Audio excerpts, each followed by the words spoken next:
जो बोले सो निर्भय। सृष्टिकर्ता वाल्मीकि दयावान की जय। हम बात कर रहे थे कि महामुनि शंभूक ने अपना आश्रम खोला,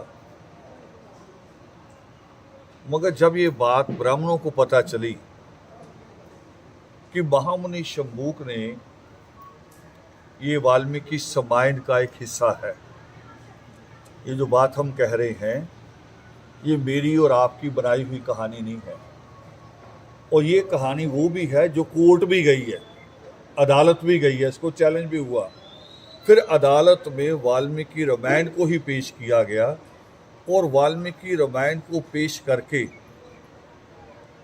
और जीता गया कि ये हम नहीं कह रहे, सृष्टिकर्ता वाल्मीकि दयावान की कलम से लिखी हुई बात है। मगर इसमें एक बड़ी अद्भुत बात आती है, अजीबोगरीब। वो बात ये आती है कि जब ब्राह्मण फंस जाता है इस कथा को लेके, जब हम कहते हैं कि वाल्मीकि रामायण का हिस्सा है ये, फिर वो कहते कि इसलिए था कि महामुनि शंभूक भक्ति कर रहे थे और पूरा सशरीर स्वर्ग जाना चाहते थे। आज कोई हम में से अमेरिका जाना चाहे, इंग्लैंड जाना चाहे, कनाडा जाना चाहे, इसका फैसला कौन करेगा कि हम वहां जा सकते कि नहीं जा सकते? ये वहां की सरकार करेगी, वो हमें वीजा दे या ना दे। अगर हम में कोई कमी है, हमारा कोई रिकॉर्ड खराब है, हमारे मन में अगर कोई खराबी है, हम वहां जाके खराबी कर सकते उस देश में, तो वो वीजा रोक लेंगे। मगर यहां का कोई आदमी टांग फंसाए कि ये आदमी अमेरिका जाना चाहता पूरे परिवार समेत और मैं इसे रोक रहा हूं, वो जायज है कि नहीं जायज है? नजायज हुआ ना। महामुनि शंभूक जाना चाहते हैं अगर स्वर्ग, अगर ये सच भी होता तो ईश्वर रोके, अगर वो गलत है, और अगर ठीक है तो ईश्वर से बुलाएं। ये राम क्यों फैसला करेगा या कुछ ब्राह्मण क्यों फैसला करेगा? सवाल यहां है। इस तर्क को याद रखना आप लोग, क्योंकि आगे जब ये सवाल आते हैं आप ये तर्क भूल जाते हैं। तो जब ब्राह्मणों को पता चला, तो जैसे मंडल कमीशन की मैं बात कह रहा था, मंडल कमीशन के समय में ब्राह्मणों के बच्चे जल जल के मरने शुरू हुए, और उससे पहले गुजरात से एक डॉक्टर चल के आया, doctor D Chandola. Ludhiana railway station पे आके उसने धरना लगाया। गुजरात से चला, ये गुजरात से ही आते हैं, जब भी आती है एंटी दलित मूवमेंट आती है, एंटी माइनॉरिटी मूवमेंट आती है, तो गुजरात से आती है। तो डी चंडोला भी गुजरात से आया, डॉक्टर था पेशे से, और लुधियाना रेलवे स्टेशन पे आके धरना लगाया, और मोटो क्या था, बैनर क्या था, आरक्षण बंद करो, आरक्षण बंद करो, हमारे बच्चे मर रहे हैं। और अभी 2-3 दिन हो गए हैं, पता नहीं कल का तो सूचना नहीं मुझे, कल इंडिया जीता के हारा है, बड़ी मुश्किल जीत गया, मगर लगातार हार रहा था। बताओ, उसमें आरक्षण वाले बच्चे हैं।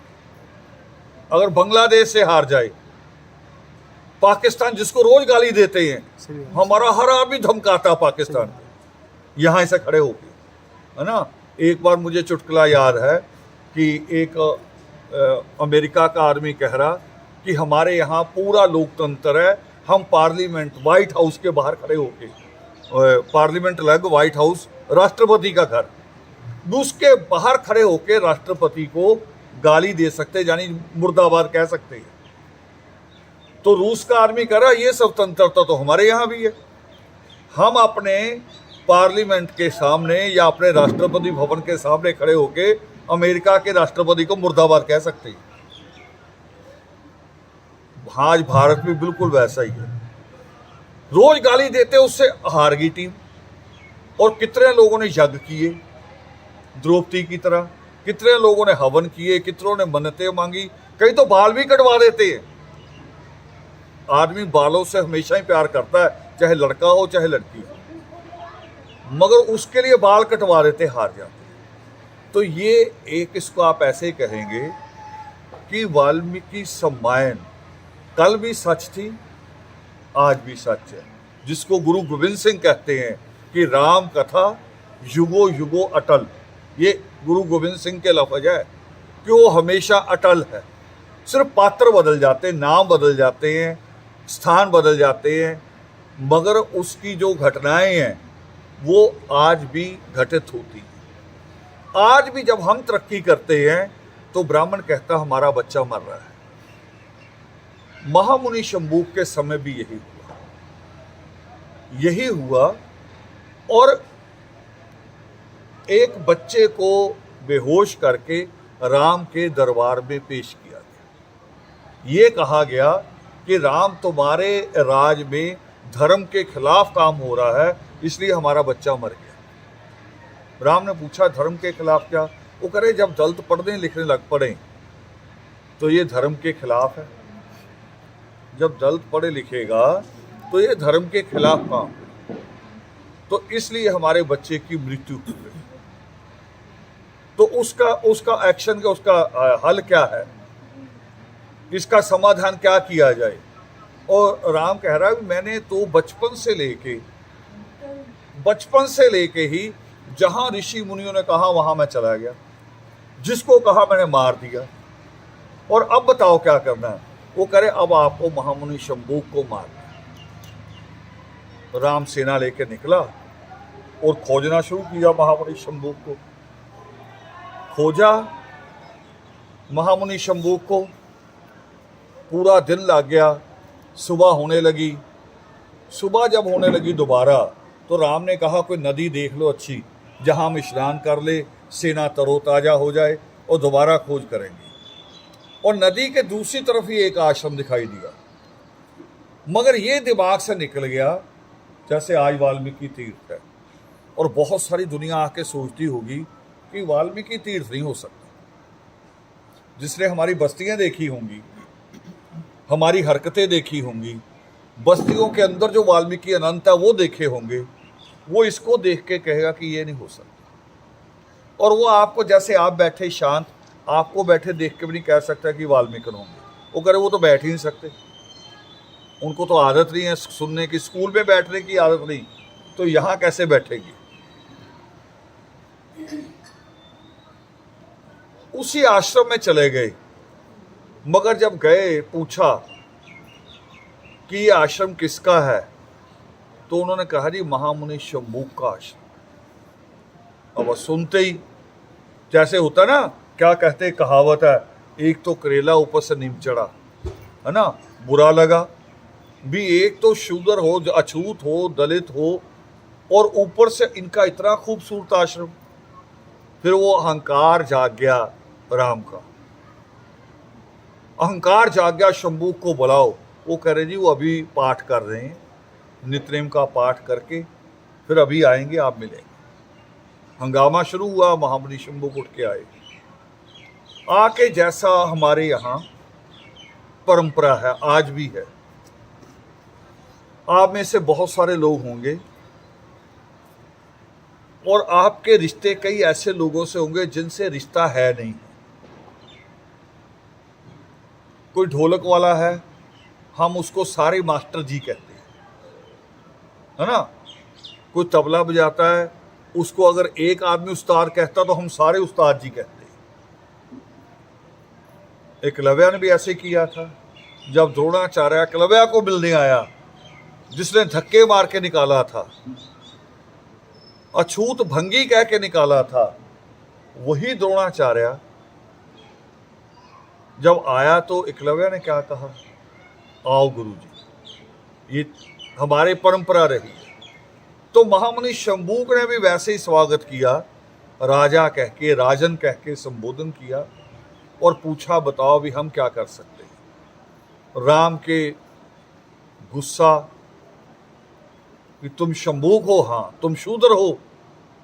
तो महामुनि शंबूक इधर उधर देखने लगे। वो कहे शूद्र क्या होता है? शूद्र क्या होता है? शंबूक तो मेरा नाम रखा मेरे माँ बाप ने, वो है। शूद्र क्या होता है? तो वो कह रहे ये इंसानों की जाति हैं। वो कह रहे मुझे बताओ उसमें भेद क्या है, इंसानों की जातियों में भेद क्या है? अब देखो, शेर और चीता, बाघ, तेंदुआ एक से लगते हैं, मगर फर्क होता है उनके मुंह में, उनकी धारियों में, उनके डॉट्स में फर्क होता है, उसके डील डॉल में भी फर्क होता है। वो करे फर्क क्या है? अगर ना समझना चाहे हम तो जंगली कबूतर और पालने वाले कबूतर सेम होते हैं, मगर फर्क होता कि नहीं होता?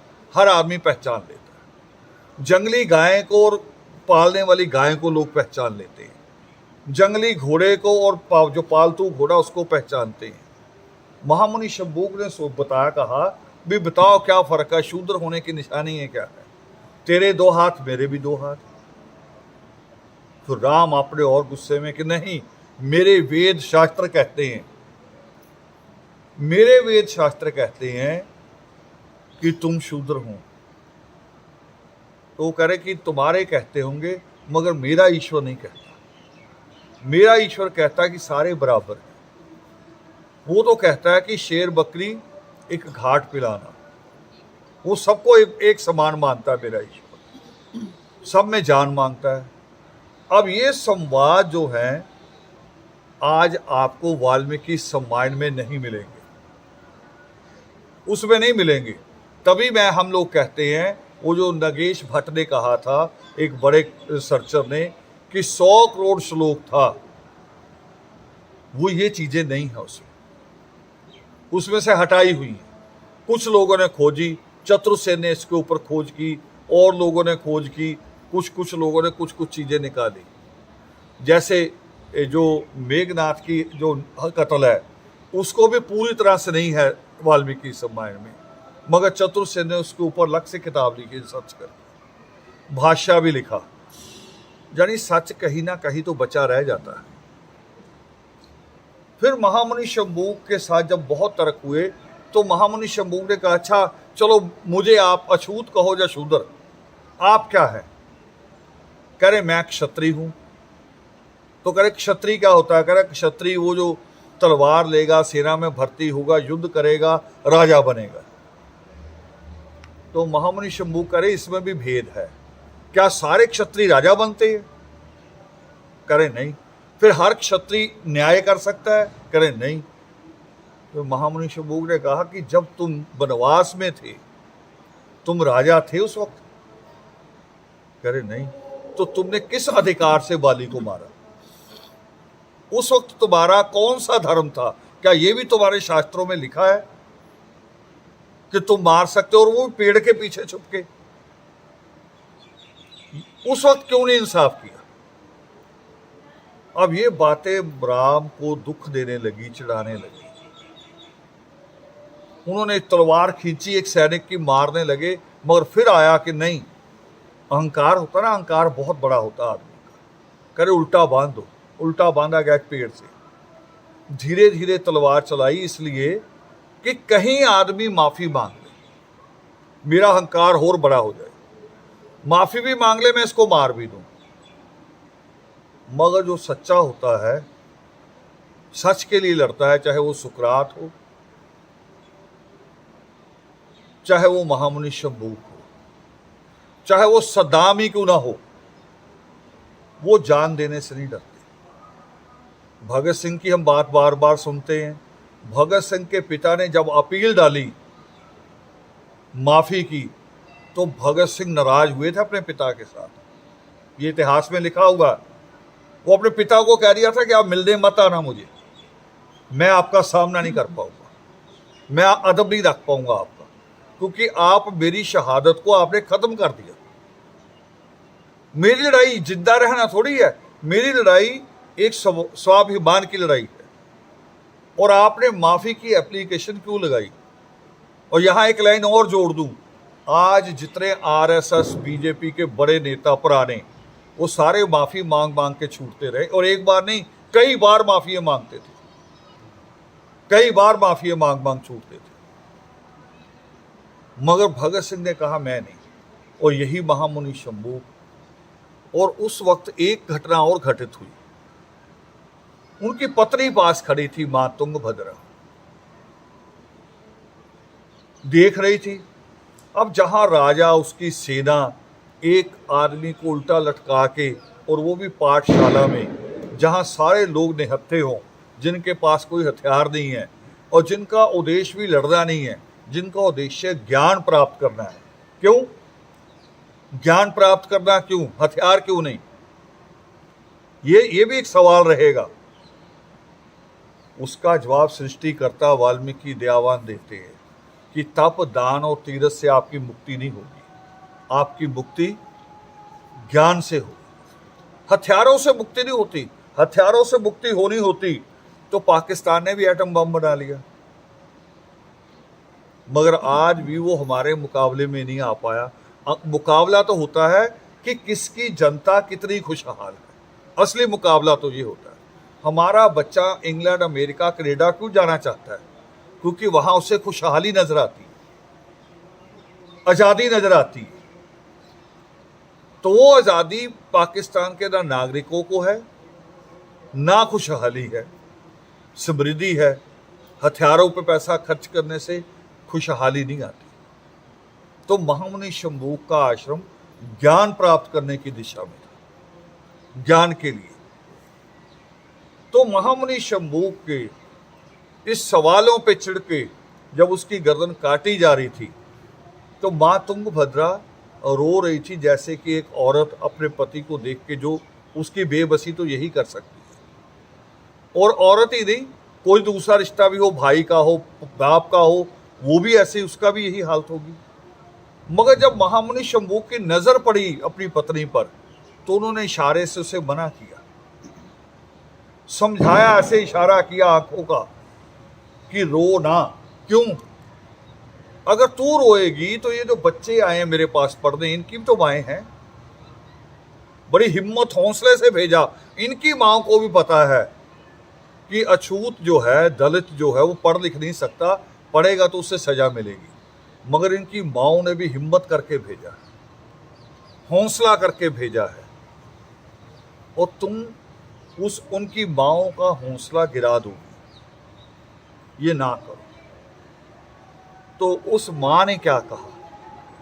ये वाल्मीकि रामायण के उन्हीं पृष्ठों में है जिनको पढ़ा नहीं जाता, और उन्हीं पृष्ठों के कारण तुलसी की, कश्मीरी पंडितों की, साउथ के कंब ब्राह्मणों की, कई तरह की 300 तरह की रामायण बना के अलग अलग मंदिरों में स्थापित की हुई है। और आज वही, जब हम आसमानी झंडे की बात करते हैं, जब हम जय वाल्मीकि बोलने की बात करते हैं, परमेश्वर को सृष्टिकर्ता कहने की बात करते हैं, तो आज वही हिंदू पंडितों को, संतों को खिज आती है, उनको चिढ़ आती है, और वो वीडियो जारी करते हैं इसके लिए, और परमात्मा को कहते हैं ये। अब वो उसको महर्षि कह के, कहीं कहीं भगवान कह के भी संबोधन करते, जो और जिनकी वाल्मीकि रामायण को मंदिरों में नहीं रखा जिन्होंने, आज उनको लग रहा है कि एक बड़ी गिनती हमारे यहाँ से जा रही है। इसलिए हमारे पढ़ने लिखने पे पाबंदी थी कि जिस दिन ये पढ़े लिखेंगे तो ये अपने धर्म को भी पहचानने लगे, इनको अपना धर्म समझ में आएगा, अपनी बात समझ में आएगी। उस दिन समझ में आएगा तो ये मुक्ति की बात भी करेंगे, और मुक्ति की बात ना करें इसलिए इनको ज्ञान नहीं प्राप्त करने देना। मगर मां तुंगभद्रा ने क्या जवाब दिया? मां तुंगभद्रा कह रही कि मैं इसलिए नहीं रो रही कि आपको उल्टा लटकाया गया है। मनुस्मृति में तो इससे भी बुरी बुरी चीजें लिखी है। मैं इसलिए भी नहीं रो रही कि आपकी गर्दन पे तलवार चलाई जा रही है, ये होना ही था। मैं इसलिए भी नहीं रो रही कि आपकी मृत्यु हो जाएगी, आदमी ने मरना ही है हर हालत में। आज नहीं मरोगे तो बूढ़े होके मर जाओगे, बीमार होके मर जाओगे, मृत्यु तो आनी आनी जीवन में। मैं तो इसलिए रो रही हूं कि आपकी मृत्यु से पहले, आपके प्राण निकलने से पहले, आपकी पत्नी की आंखों के आंसू सूख जाए। क्यों? क्योंकि आंखों के आंसू, चाहे औरत हो चाहे आदमी हो, यही कमजोरी होती है हमारी, आंख का आंसू। हम कहते हैं कि औरत की आंख के आंसू ना, आदमी भी बराबर है। आदमी अपना थोड़ा सा अहंकार कर लेता है, उस अहंकार की वजह से वो आंख में आंसू नहीं आने देता, और औरतें अहंकार नहीं पालती, वो जैसी जिस स्थिति में है वैसे ही कर लेती हैं। और यही जवाब दिया माँ तुंगभद्रा ने कि मैं अपनी आंख के आंसू आपके प्राण निकलने से पहले सुखा देना चाहती हूँ, ताकि जब आपकी मृत्यु हो, आप प्राण त्यागें, तो आप निश्चिंत हो कि अब आपकी पत्नी कमजोर नहीं रही। उसने अपने आंसू को, अपनी कमजोरी को सुखा दिया, खत्म कर दिया। क्यों? क्योंकि आपका छोड़ा हुआ काम मैंने पूरा किया। ये आपकी पाठशाला मैं चलाऊं। फिर वही महामुनि शंभुक जैसे परमेश्वर का पहला श्लोक है, मां निषाद प्रतिष्ठा तवम गमा शाश्वती समा यत क्रोध मिथुना दे काम वदी काम मुक्त। क्या है श्लोक का अर्थ? क्या है कि हे विष्णु, तुमने जैसे क्रोंच पक्षी को जुदाई का दुख दिया, तुम्हें भी यही दुख भोगना पड़ेगा। तो परमेश्वर का विधान दोबारा फिर चालू हुआ, दोबारा शुरू होता है। महामुनि शंभुक की जब हत्या की जाती है, जब उनका कत्ल किया जाता है, तो परमेश्वर का विधान दोबारा शुरू होता है।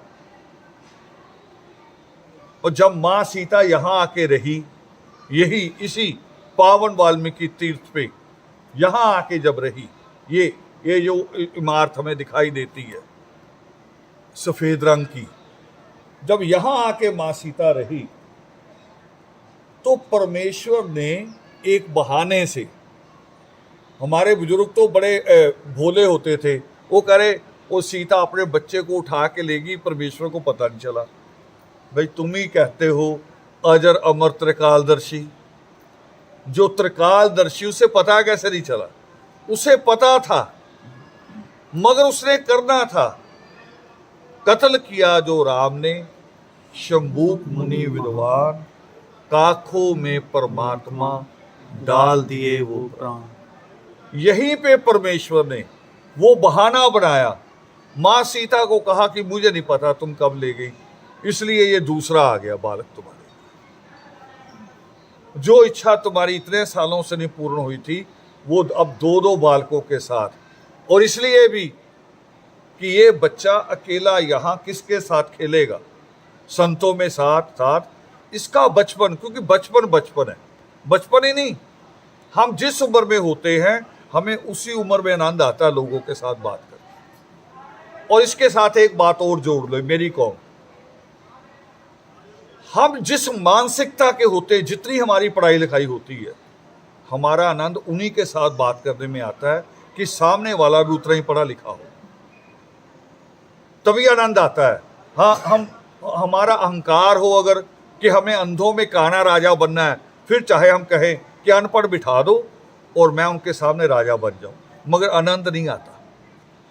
तो तब परमेश्वर ने, सृष्टिकर्ता वाल्मीकि दयावान, जिनको हम कहते इच्छा पूर्तिक, इच्छा पूरी हो गई, दिया सिया को बाल, दे दी सारी शक्तियां, कुश लव को दयावान। फिर वो यही जमीन, यही भूमि जहां कुश बना के परमात्मा ने मां सीता की गोद में डाला, और राम ने जब घोड़ा छोड़ा, इसी जमीन पे कुशलभ ने उससे रोका, युद्ध हुआ, राम और उसका परिवार मृत्यु को प्राप्त हुआ, और मां सीता की पुकार पे, मां सीता की प्रार्थना पे परमेश्वर ने अमृत वर्षा की, उनको पुनर्जन्म दिया, दोबारा जन्म दिया।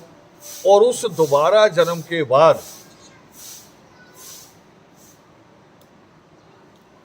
राम को फिर परमेश्वर ने मानसिक ज्ञान भी दिया, शांति भी दी। यज्ञ नहीं होता, यज्ञ से नहीं मिलती। यहीं पे योग शिष्ट का एक हिस्सा परमेश्वर ने यहां कहा, राम को कहा कि तुम हमेशा बचपन से लेकर युद्ध ही लड़ते आ रहे हो, तुम युद्ध के अलावा क्यों कुछ नहीं सोचते? जिसको कहते हैं गुरु गोविंद सिंह कि मन जीते जग जीत, वो कह रहे तलवार से नहीं जीता जाता सबको, मनों से भी जीता जाता है, अपने व्यवहार से भी जीता जाता है। परमेश्वर ने फिर योग शिष्ट का ज्ञान इसी जमीन पे दिया। तो आज हम पावन वाल्मीकि तीर्थ पे उपस्थित हुए। आज 4 कुशोर्या है, 4 तारीख है कुशोर्या माँ की, और आज वो दिन है कि आज से 4 दिन पहले यानी 1 कुशोर्या को महामुनि शंभू की निर्मम हत्या की गई थी।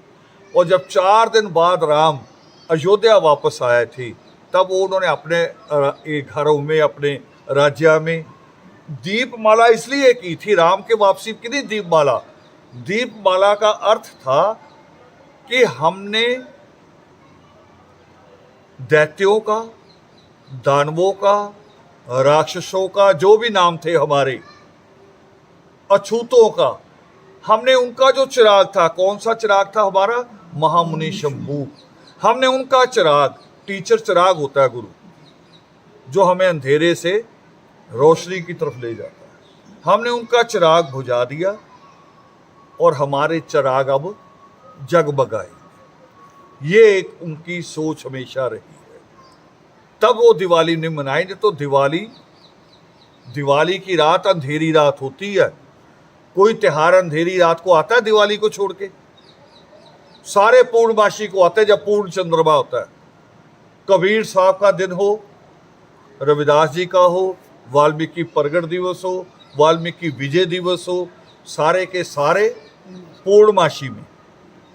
और राम जो हमेशा पंडितों से, संतों से घिरा रहता था, वो अगर घर वापस आता तो अंधेरी रात में कौन कहता उसे घर आ?